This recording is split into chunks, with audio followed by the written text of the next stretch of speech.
Trevor Withers, and I live locally here just on the outskirts of St Albans. Travel over to Harpenden regularly to be here on the Wyatt base, the Oval.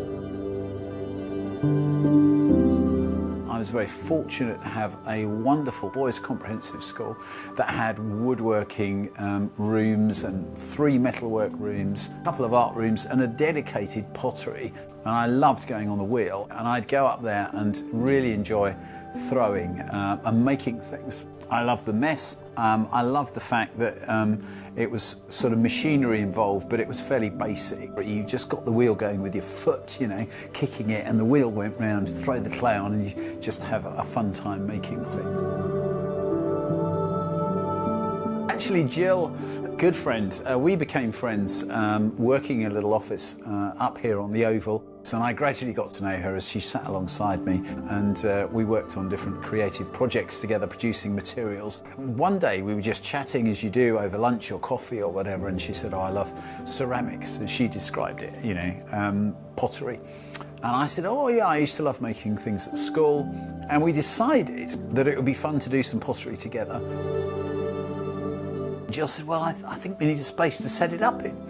So we had a chat to the site guy up here, and he found us a little room in the factory, the building that we're in now. So we set to, cleared it out, took the carpet up, painted the floor, and brought the wheel and the kiln over, and it sat there waiting for us to come in, and we still didn't create the space because somehow creative things are sort of not important. And Jill got a bit fed up with the fact that we weren't getting in there regularly. She said, "Trevor, I think you've got to find a space in your diary." We just invited people in, and people that were walking past the window would look in, and we'd say, "Oh, come in, come in." And it just grew and flourished, and different people came in, made things, enjoyed doing it. We'd have conversations with them. I had met Trevor. He used to have an office here in the property, and he told me about the pottery. So I came down to check it out and see what they're about. I came to have a cup of tea and chat with them and catch up with them here. I didn't really have much thought to actually create anything. I was more wanting to be in the community environment space.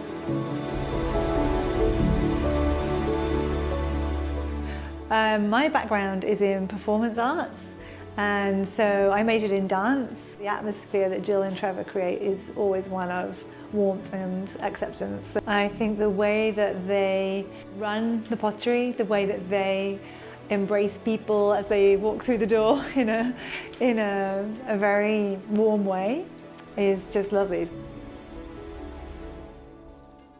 Several people tried to say to us, "Well, you could make things and sell them." But that isn't what we wanted to do. I'd been in business for the first half of my life. I'd sort of done that. We just wanted a fun space without the pressure of having to create things that were good enough to sell or we wanted to sell. Just a fun space for people to come and chill out, relax and enjoy having a cup of tea, painting some spots or a flower on a cup, or having a go at throwing on the wheel, learning how to do that, and just relaxing really, just enjoying themselves. The first, I have any interest on it. I was just because I needed to help the pottery to do something in a secondary school. So I joined them trying to help because I never done it in my life. And I didn't know how powerful the creativity is behind the pottery. We get invited to go and run some retreat days with the local schools work team. And it's wonderful to see there how these youngsters really enjoy making things with clay. They're quite focused and sometimes stressed trying to get their marks up. It's just a fun, relaxing activity. And that in itself, I think, brings life and health and well-being, a sense of complete identity for those individuals, that it's not all about their academic achievement.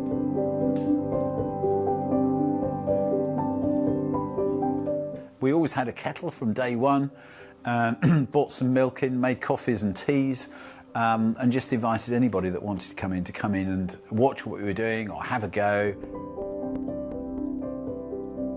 One particular girl who stood on the threshold of the door and almost refused to come in because she said, I'm not really creative, I'm not artistic, I can't really do this.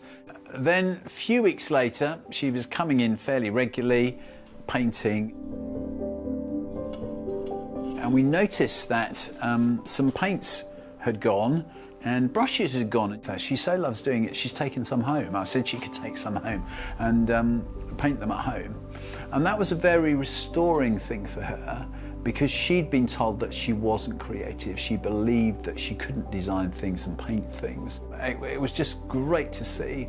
And you could see her just rise out of herself as her self-belief was restored, and her creative expression through painting was enabled. So those little glimpses, I think, gave us hope that what we were doing was sort of on the right track.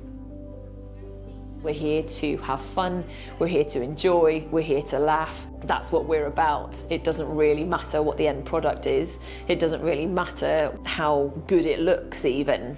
It's about how we feel in the process of making something, and sit and play with clay. So there's quite often I will come in and I'll be on the wheel, and at the end of an hour I still haven't actually created anything. I'm really glad that more of the creative arts in general are being seen to be a real help to people who are struggling with depression, anxiety, loneliness, sleeplessness, and the pottery is definitely in that category of a creative therapy. When you do pottery, you find something new in your life, or some new ideas of who you are, who God is. It's amazing what making something with your hands just takes you out of your head, out of all those thoughts that are tumbling around, and you focus on what you're doing. And it is quite relaxing, quite distressing.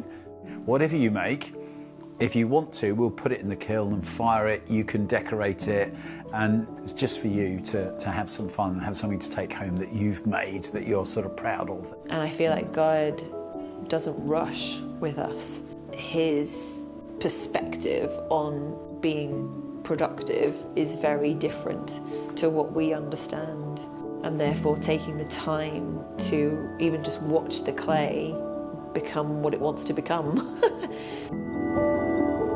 When I'm throwing, you have to get your clay centred on the wheel. If it wobbles about all over the place, you can't make anything with it.